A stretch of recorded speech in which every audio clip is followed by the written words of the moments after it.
East London barber SliderCuts is offering free digital and financial advice to people whilst they get their haircut. They've teamed up with two charities, the Good Things Foundation and Clean Slate, with the aim to empower those in need with basic digital skills that we use in everyday life. Well, Emma Kernahan from one of the charities is here now. Emma, lovely to see you. So it's the second day of free haircuts and free advice. How's the campaign going so far?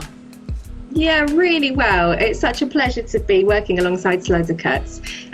Mastercard has partnered up with the Good Things Foundations to provide help and guidance to those needing digital and financial support.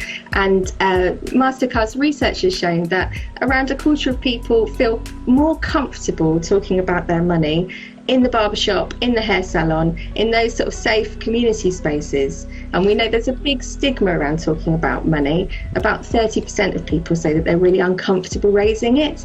And our goal is to help people to find a place to talk about anything that's worrying about their money. I mean, what we know also after COVID is that communities are really, really good at supporting each other. And, everybody's got something that they're really good at in terms of managing their money. So it's great to have a place, a pillar of the community, a space right at the heart of the community where people can come, bring their resources, bring their ideas about managing their money, and also get support and guidance from Clean Slate. So many of us spend hours in that chair, having a good old chat.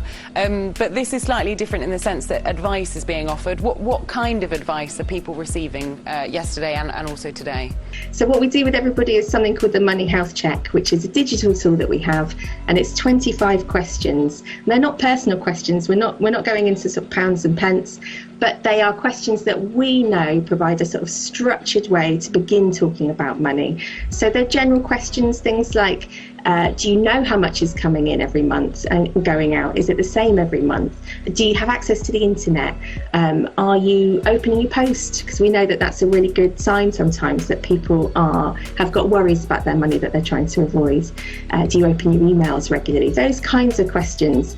And then every time somebody says no, they're emailed a series of tips and ideas and places online that they can go and get further support and more specialist support if they need it. This is about trying to reach people who are living on a smaller income, perhaps those who have struggled additionally during COVID and are finding it more difficult to get to the end of the week or the month and making their budget stretch. So we're trying to provide additional digital and financial support to those people. We know that the gap between those who have access to the internet and digital skills and those who don't is widening since COVID. And we also know that the gap between rich and poor is widening since COVID. And those two things are connected. We know that at the moment, about a fifth of all UK adults have savings of less than £100. And what we are aiming to do is to provide people with a cushion of savings to look at their budget, to reduce their spend as much as possible, and to bring in as much income as possible from employment or from other financial support. And what we're aiming for is for everybody to leave our service with ideas for having more in the bank to secure them against any changes of circumstances in the future. Emma, thank you very much.